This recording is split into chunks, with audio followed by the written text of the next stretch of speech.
So as many of you may or may not know, I am back learning Swahili. I've been learning Swahili now in total, let's say a month and 2 weeks maybe. But I'm considering it a fresh start because I forgot a lot of the things that I'd learned before. And so in lieu of me learning Swahili again, I realized that I'm learning it much faster and I'm learning it using much more efficient strategies. And so I thought it would be a good idea to create a video talking about how I'm learning Swahili. But that's not going to be the primary focus of the video. The focus of the video primarily will be how one can learn any language from scratch. And the caveat here is these are languages that have Latin scripts. Like, I'm not talking about languages that have a completely different writing system like Arabic or Japanese, but languages that use Latin letters. In this video, I'm going to talk about how one can learn a language, the most efficient ways of doing that, según yo, like according to me, based on my personal experience as a language learner in terms of learning Spanish, as a current language learner learning Swahili, and as a language teacher now teaching students from all across the globe English as my profession now. I'm actually studying that in grad school right now, in graduate school. I'm getting a master's in that, and I'm learning that a lot of the strategies that I've developed on my own are in line with what the educational theory suggests as well. And so in this video, I want to give you some practical steps if you're starting to learn a language, again, that has a Latin script. If you're starting to learn a language from day zero, what should you do? So as I mentioned, these are things that I am doing personally right now to accelerate my language learning journey with Swahili, and it's been very helpful. It's been super productive. These are also things that I do with any newcomer student that I have as an ESOL teacher currently. I've got students from all over the world. You name the continent, I've got students from that area. So they have different linguistic backgrounds. And I follow the same procedure with these students, and it's almost full, like it's in 100% of the cases, these students start to pick up English, start to be able to read at second, third grade levels within months, which in my opinion is impressive. They're able to start having conversations. And so my point is, this information is not just something that I've tried on myself. It's not my own solo personal experience. That is included in what I'm going to tell you all here, but it's also what I've used to help other students learn English. And so I wanted to add that caveat here. So let me add this. When I say the best method, what I'm going to discuss here is what I believe to be the best method for learning another language. And when I say best method, I am not arguing the most efficient method.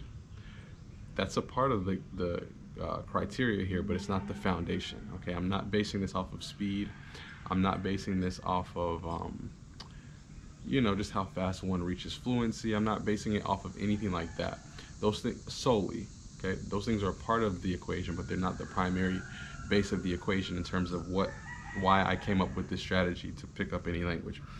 And what I want to mention here is that what I think people often forget when they talk about the best way to learn a language is that in the beginning, half of the battle of learning a language is fighting the desire to quit. People underestimate how profound and how impactful that is.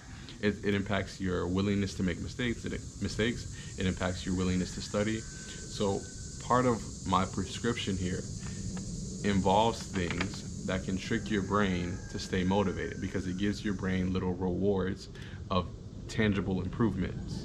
Okay, so hopefully that makes sense. So again, I know in the comments somebody will argue, well, you shouldn't be speaking, you shouldn't be doing this early, you shouldn't be doing this early. I understand if we're gonna go, straight logic and straight practices and straight strategies, sure, maybe this is not the best prescription, but in terms of a holistic approach to language learning that encompasses the fact that you're going to want to quit a lot, you've got to kind of program something in your routine and your progress journey to keep you motivated. So I think I've rambled on enough about that. Let's get into the steps. Okay. So the absolute first thing that I recommend that you do, and this is what I've done for Swahili, this is what I do with my students, is if I were you, and this is what I did again, I would buy a grammar book, entre comillas, in quotes, a grammar book. And why do I say in quotes, right? You want a book that will explain to you how the grammar of a language works, but you don't want it to be overly academic, overly focused on grammar terms, overly focused on the past participle and the subjunctive past, and all of these terms, you don't need that, okay? You just need something that teaches you how the language works. And I'll give you an example, and I'm going to tell you why you need this, okay? In a language grammar book, you're going to learn how the structure of the language, like, does the subject in a sentence come first? Where does the verb go? How do you use verbs? What's the difference between a verb and how do you know that this is a verb in a language? I'm thinking about Swahili in particular, but all of those things you need to know.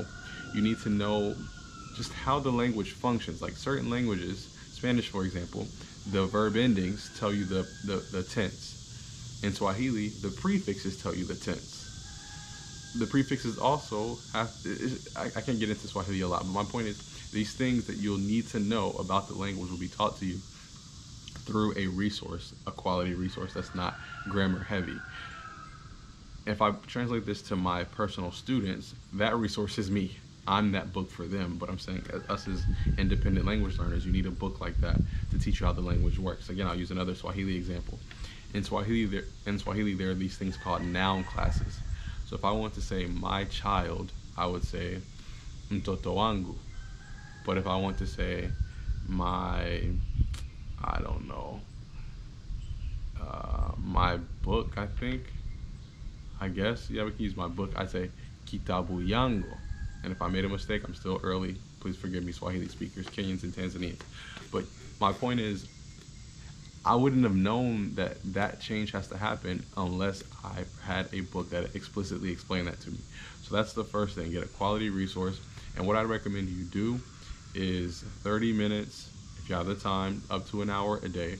Try to get through at least one chapter, one exercise, anything like that. Just set markers for yourself that shows that you're gradually progressing through the book, and do that every day.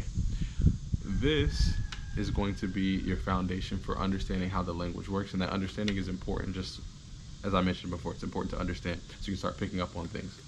From there, I would prioritize learning the numbers and learning basic greetings.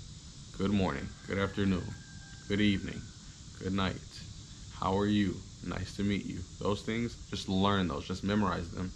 And also, this is the time in the beginning where I would learn the numbers, okay? And learning the numbers means sit there and memorize them maybe for 15 minutes, try your best. And then every day, whenever you're counting something, try to count in the language that you're learning. Nini unataka kufanya kitu?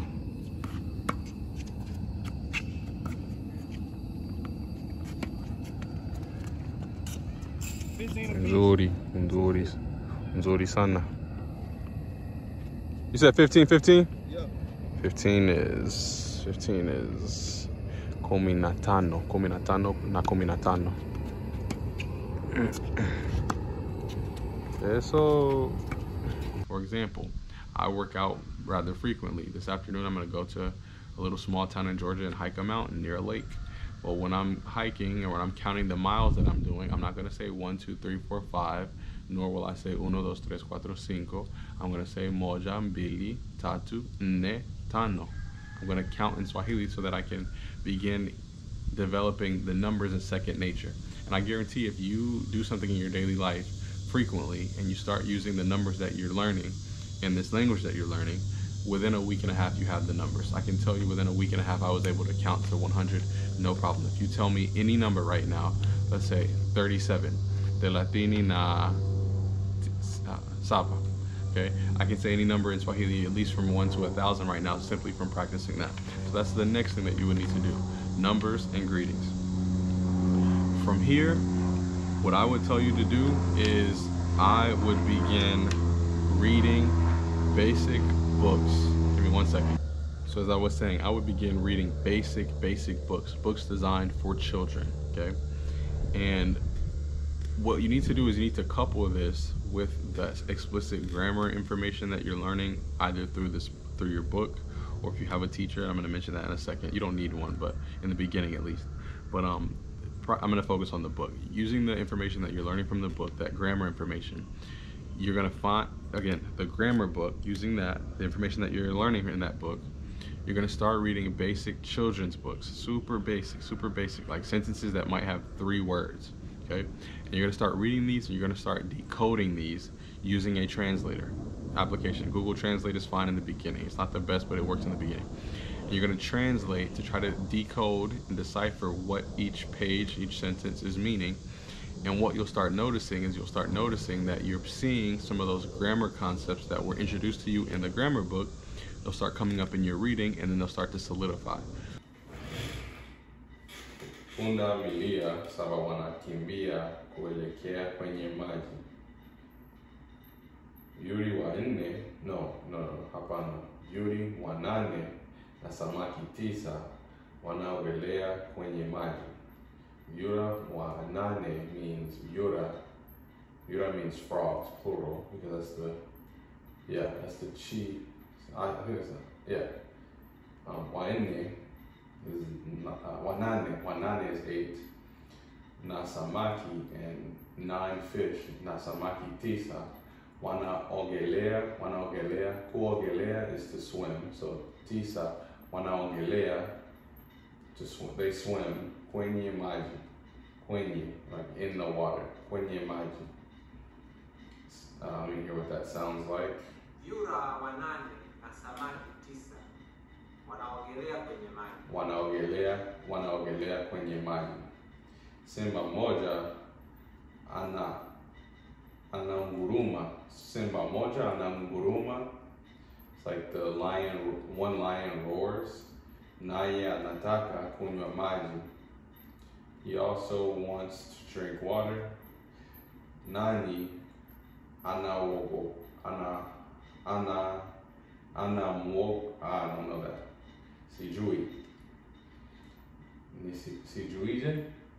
Anamwogopa Simba. I remember that means who is afraid of the lion, but I don't remember like how that works.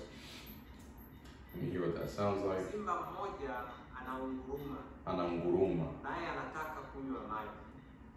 Nani anamwogopa Simba? Tembo moja anakunywa maji na simba.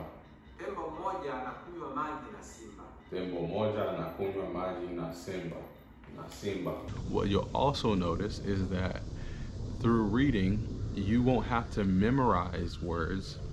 They'll memorize themselves for you. It'll be a passive memorization process, a passive learning process.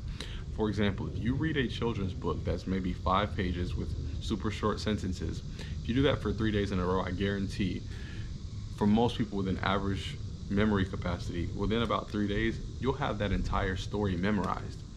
What happens when you have that entire story memorized? You have, at that point, let's say it's 5 pages, 3 words per page, you have 15 new words memorized in just a couple of days.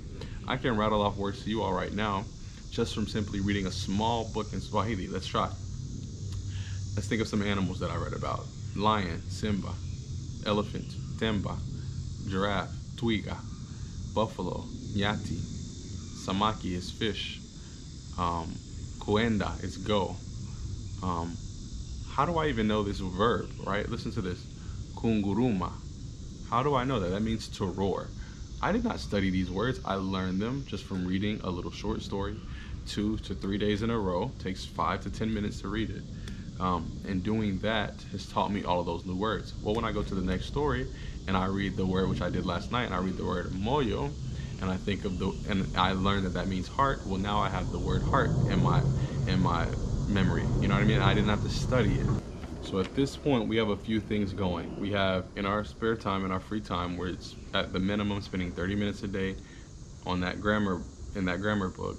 We're also spending about 15 minutes a day. This could be passive. You're waiting in the line at the post office. Open your phone up and find a little small book and read through it. Let's try to, prioritize this stuff. Prioritize our mental health. I'm not talking in the traditional sense. I'm just saying mental fitness, like neuroplasticity and all that stuff. So let's prioritize this. So again, at the same time, we're learning in that grammar book. We are also reading a book to get vocabulary. We're not doing Duolingo. We're not doing flashcards. We're not doing any of that.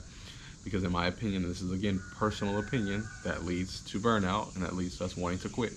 Okay. On top of us doing this, again, if I know we're busy adults, most of us, if we can take 10 to 20 to 30 to 40 minutes to an hour, just listening to whatever language is our target language here, what we're going to do when we're listening is we are not listening for understanding. Sure, if we're watching a video, we might be able to, from context and from what we're seeing, guess what's happening. But all we're trying to do is we're trying to listen out for the words that we've learned or that we've come across. These are either the words that we've learned through reading or the words that we've come across in our grammar exercises. We're just trying to listen out for those words. Kwa kutumia tarakilishi. Nimeshazihesabu. Unaweza kuandika kirahisi kwa kutumia Unaweza, you can. Unaweza as you can. basi. Nimeshazihesabu. Unaweza kuandika kirahisi kwa kutumia tarakimu. Of course, because. Yani 7, 5. 7, 5, 4, 6. And this number is 546. 4 na 6. Na sita. Nimeona. Nimeona. What you say? 7, 5, ¿Qué dijo? 4 na 6. Nimeona. Nimeona. I have understood. Nimeona. I think it's I have understood. Nimeona. I've seen. Okay. 7,546. Sasa sana kibena. Najua sasa unajua maelfu. Najua. Unajua. I understand. Najua. Mamia, makumi na mamoja. And just trying to confirm that we are hearing them properly. We're understanding how they're used. We're hearing how they're used. Okay, so that's the first thing. Okay, so again, when you're listening early on, you're not going to understand anything. You're just listening for the words that you know.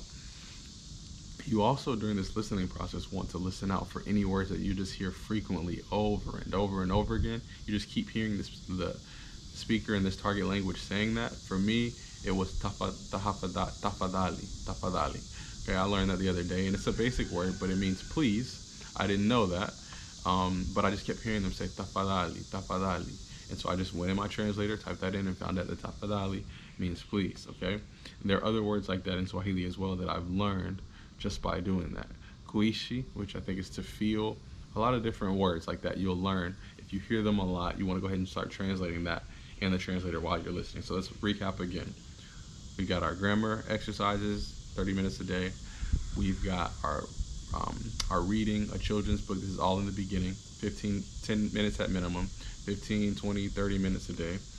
In our spare time, when we're on our way to work, when we're chilling out, when we're cooking, we're listening in the background for words that we know.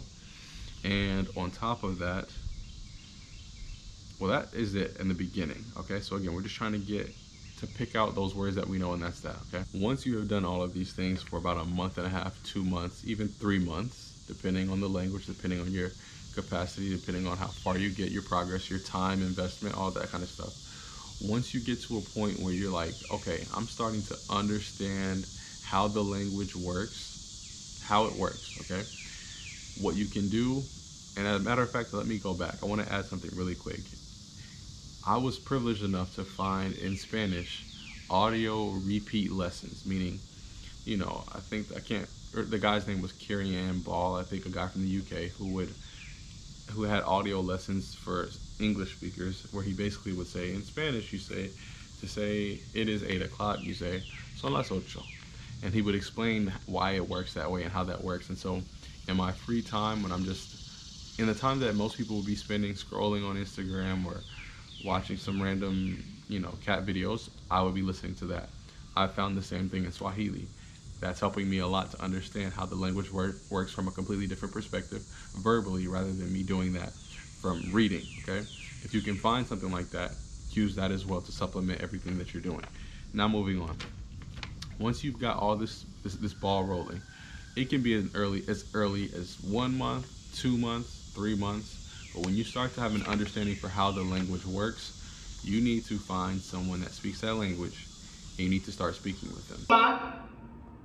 Take noun part of the sentence. Mm-hmm. Here, the verb. Okay. When you say darasa, do you say darasa or do you say darasa? I don't know. Does it matter or is it the same? Darasa. Right, but if I say darasa, is it okay or is it bad? It's okay. Okay. All right. Still okay. Okay. Yeah. Oh, see, Gadi Gandhi. Okay. Gari. Ndio. And then, A question. sawa. A question. Uliza. Nina swali. Uliza. I don't know how to say. Nilisoma. This Ndio. word. Ndio. Nilisoma neno hili. This one. Jana. Lakini. Sawa. How do you say remember? Sikumbuki. TV. Like Yeah. how do you say long? How do you say knife? I learned that yesterday. Knife. Knife. Like Yeah. knife. Kisu. Kisu, right? So kisu. Obviously, kiwi is different, but like I noticed. How do you say long? Kiesu. Long. We say kisu kirefu. Kisu kirefu.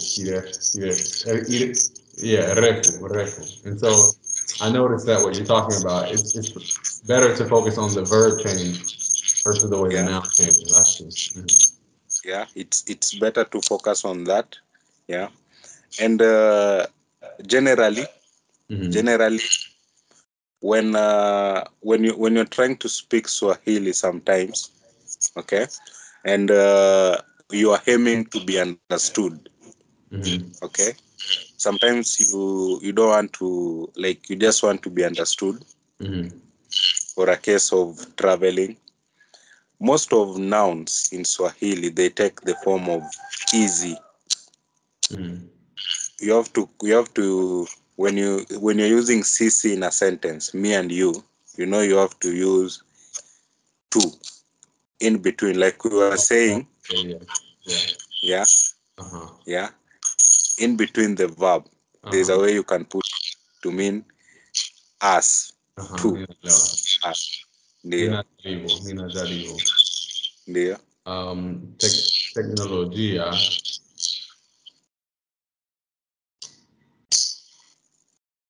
zinatuwezesha wasiliana sana. Sasa. Ndio, sawa, kweli.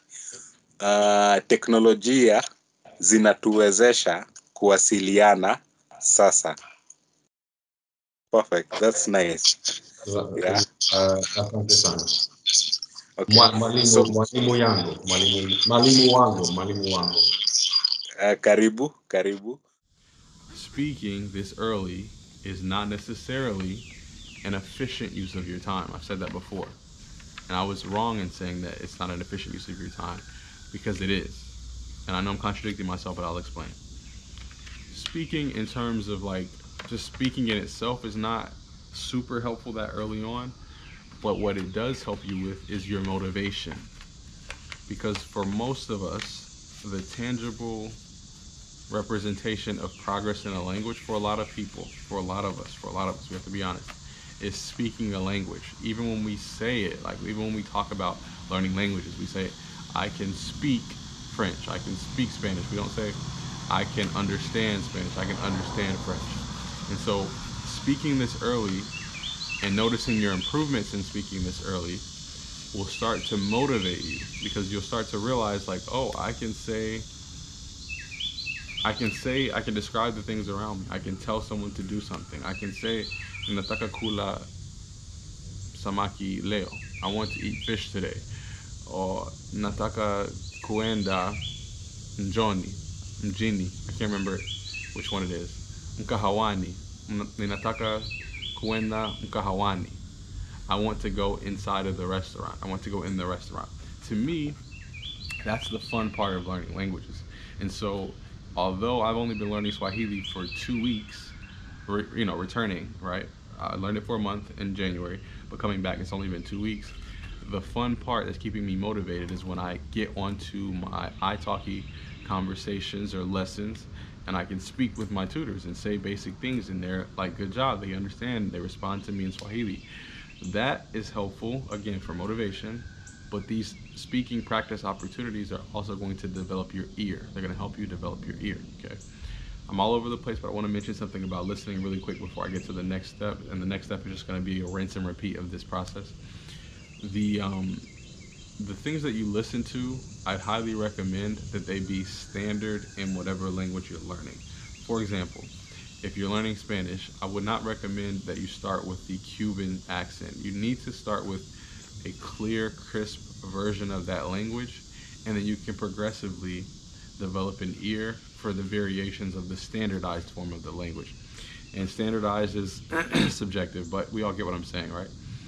You want to listen to someone that speaks clearly, and this is why I recommend programs for children, because obviously, typically those are in standard versions of the language that you're learning. But I think that's just super important. You need to be able to determine when does a word end, when does a word start. You just need to be able to decipher specifically how the word should sound when it's pronounced clean, so that later you understand when people are changing up that variation of that word. So yeah, so moving forward, after this process, guys, you'll start to notice your improvements. And then at this point, it's just a repeat, it's just repeating itself, okay? You continuously read. It's just that your input, what you're inputting, what you're listening to and reading, and the conversations that you're having are just progressively becoming more complex. And it also leads to you being able to speak much better. So again, your understanding will improve, your reading ability will improve, and your speaking ability will improve. And by virtue of you doing those exercises progressively, your writing ability will improve. What I would say is, once you've finished using whatever resource you're using, there's no need to continuously do grammar practice after you've finished using whatever resource that you've gotten. As long as it teaches you things that are from a beginner level all the way to a complex level. If it stops and leaves off certain aspects of the grammar, yes, you need to find a more advanced book. But ideally, you want to find a resource that can take you from 0 to 10 in terms of just information, not like you get it automatically, but just the information so that you've seen it, and then your time spent engaging with the language and those other activities, reading and listening and writing, will teach you progressively how it actually works in practice. You'll start to get a feel for the language more so than a cognitive understanding. As I mentioned, this process just continuously repeats itself. I don't have anything other than that in the later stages. You're just going to continuously progress, and you want to just continuously expose yourself to content that's a little bit past your understanding level. So yeah, hopefully this was short enough. I'll add some clips within the video so that you all can see what my language learning routine in Swahili looks like, so that you can replicate that with whatever language that you're learning. If you're still learning Spanish, hey, you can do this in Spanish. If you're learning English, I know some English learners actually watch my videos. You can do that. You can do that with any language. I think it helps, again, excluding languages that have different writing systems. Because my plan is, those of you that know I'm 28 right now, I don't know if I said this on my YouTube channel before, but I'm 28 right now, and hopefully by the time I'm 30, 31, I'll be fluent in Swahili. I'm basing that off of the timeline that it took me to become fluent in Spanish. And then at that point, I'd like to learn a language that does not have a Latin writing system. And so I plan on learning Japanese. I know I said Vietnamese at the time, but Japanese just sounds, I feel like I can engage more with Japanese in terms of traveling and just being here. I don't really watch anime, but I can get into it, you know, through learning the language. And so I think it would be different. These strategies that I'm describing, I think it would be different with a language like that, but we'll see. Hopefully I'll still be on YouTube at that point to tell you all how it goes. But hopefully this video helps. If you all have any disagreements, if you have any differing opinions, let me know in the comments below. Obviously, I'm not an expert, but I have taught students from literally every, I'm not gonna say every country, but every continent at least, with the exception of the, you guys get the point. Let me stop talking so much. But yeah, I have some experience, so I think this is helpful. Let me know what you think in the comments below. Gracias por ver este video, como siempre. Les aprecio bastante, mucho, y que les sirva. Chao.